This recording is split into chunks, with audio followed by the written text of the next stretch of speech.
نبی پاک صلی اللہ علیہ وسلم نے اپنی امت کو اللہ تعالیٰ کے اس پاک کلام کی عظمت، اس کی شان بیان کرتے ہوئے فرمایا من تعلم کتاب اللہ ثم اتبع ما فیہ ہداہ اللہ من الضلالۃ فی الدنیا ووقاہ یوم القیامۃ سوء الحساب۔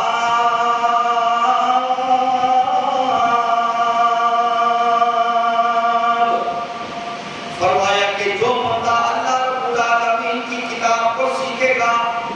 اور سیکھنے کے بعد اس کی اتباع کرے گا، اس کی پیروی کرے گا، جو قرآن نے حکم دیا اس کو بجا لائے گا، اس کا فرما بردار بن جائے گا، اللہ رب العالمین اس بندے کو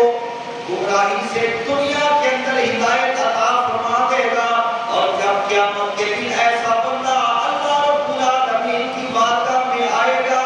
رب تعالیٰ اس کو برے اور سخت حساب سے محفوظ فرما دے گا۔ اور ایک روایت کے اندر آتا ہے من اقتدى بکتاب اللہ لا یضل فی الدنیا ولا یشقی فی الآخرۃ۔ جو بندہ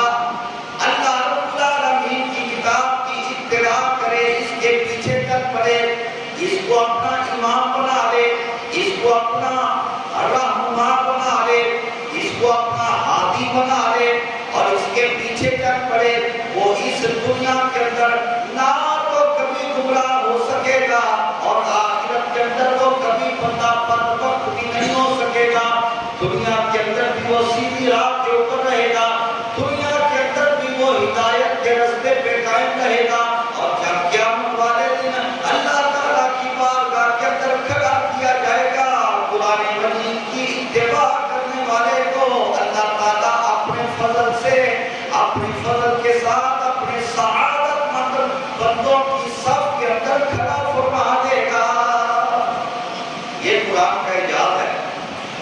کوئی اس کے ساتھ اپنا تعلق قائم کر کے تو دیکھے، پھر دیکھنا کہ یہ